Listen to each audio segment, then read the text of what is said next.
Bonjour mes amis, bonjour tout le monde, ravi de vous retrouver. Aujourd'hui nous allons voir une vidéo de formation de Google Sheet et surtout une application de recherche V. Et puis le pourcentage. Nous avons ici des items de cette colonne A, la colonne B. Nous avons les étudiants, féminin, masculin, genre. Ici nous avons les marques, les notes obtenues. Et nous voulons calculer full marks pour chaque discipline, bien pour chaque item. Par exemple, pour le thème A, j'ai 100. Ça, c'est 100. Et pour B et pour C, j'ai une autre valeur. Donc, j'ai cette table-là. A, 100. B, 90. C, 87. La note maximale qui peut être obtenue par le candidat. Ça veut dire on note sur 100 pour A. Pour B, on note sur 90. Et pour C, on note sur 87. Comment utiliser VLOOKUP dans recherche V? Nous allons utiliser VLOOKUP. Ça veut dire recherche V. On va remplir la cellule K3 en fonction du contenu G3. Et bien sûr, selon le tableau vert. Ici, A, G100. Pour B, G90. C, G87. Donc je vais faire ici, je vais insérer dans la cellule K3 la formule VLOOKUP, recherche V. Donc pour cliquer sur insertion et on va chercher des fonctions. C'est une fonction de recherche, on va groupe recherche, vous allez trouver en bas VLOOKUP.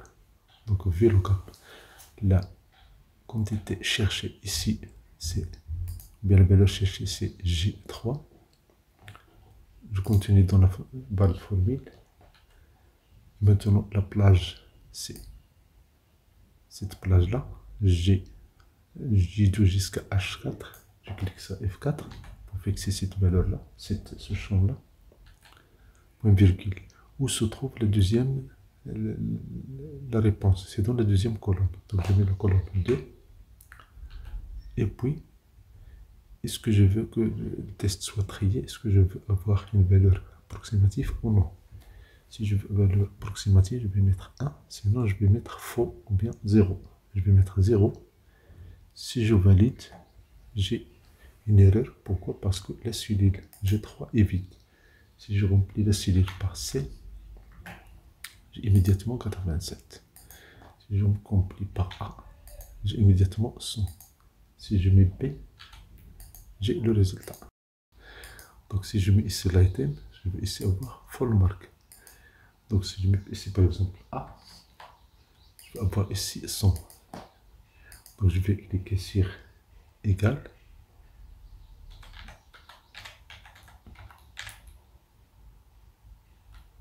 Je cherche V, j'ouvre la parenthèse, je prends la valeur cherchée, c'est I3, je fais point virgule, je prends la base de recherche, ici G2 jusqu'à H4, je clique sur F4, point virgule,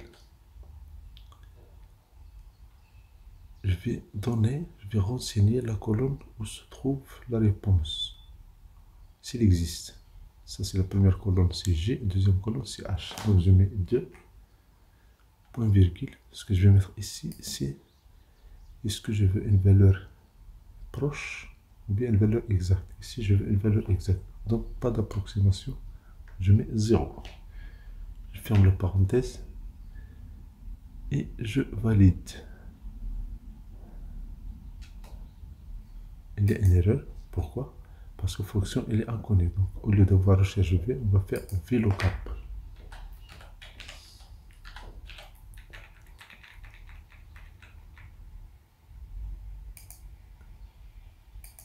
Vous voyez, première, c'est la clé recherchée, puis la plage, puis l'index.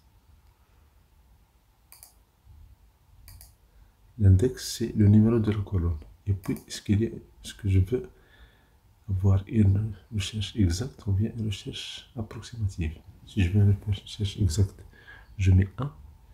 Si je veux une valeur exacte, je mets 0.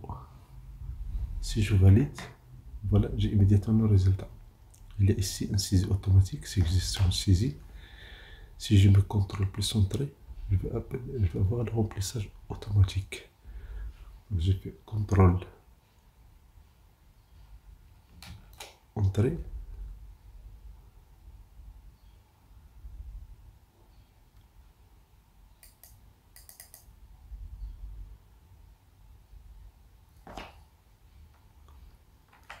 Pourquoi il y a une erreur? Parce que ici, dans cette formule-là, j'ai pas fixé la cellule E3. Donc je clique sur E3, je clique sur F4, je fais OK. Si je fais maintenant CTRL entrée, voilà, ça marche. Si je mets ici P, si je mets C,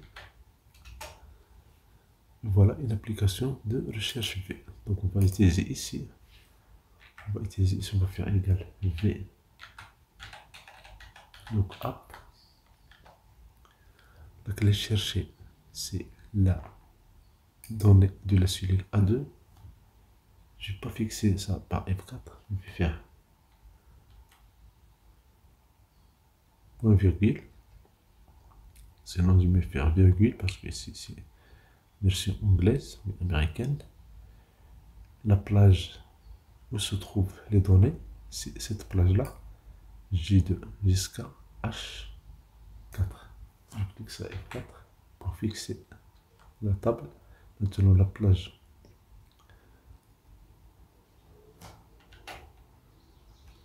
Maintenant l'index. L'index c'est le numéro de la colonne où se trouve la réponse. Première colonne c'est G, deuxième colonne c'est H. Donc je mets 2. Et ici, je vais avoir 0 parce que je ne veux pas avoir des valeurs approximatives. Donc je mets 0, je veux les valeurs exactes. Je ferme la parenthèse, je valide et voilà. Vous voyez, le remplissage automatique, il est prêt à condition de cliquer sur CTRL entrée. Et voilà, par magie, j'ai toute cette colonne-là est remplie. Maintenant, quelques applications de cette colonne-là. Si je veux avoir le pourcentage de l'élève, de la note de l'élève, je vais avoir le pourcentage de ma cellule E2. Ce candidat, il a eu 51 sur 100. Candidat B, B7, se trouve B7, il a 59 sur 90. Donc ce que je vais faire égal. Je prends la note obtenue, je vais diviser par le total des notes. Je fais OK, je fais CTRL entrée, et voilà, j'ai le résultat. Supposons que j'ai cette forme-là. Je fais CTRL entrée, il est touche en bas, je clique sur format, je prends le pourcentage. Et voilà, j'ai le pourcentage avec la recherche V et cette table-là. Je vais essayer. Le premier candidat, au lieu de voir C, supposons que j'ai le devoir A, j'ai C, je vais voir 87. Si je mets P, vous voyez, 90. Et c'est vrai. Merci pour votre temps, merci pour votre support, merci pour votre soutien. Abonnez-vous à cette chaîne, merci d'activer la notification pour recevoir d'autres vidéos utiles et agréables.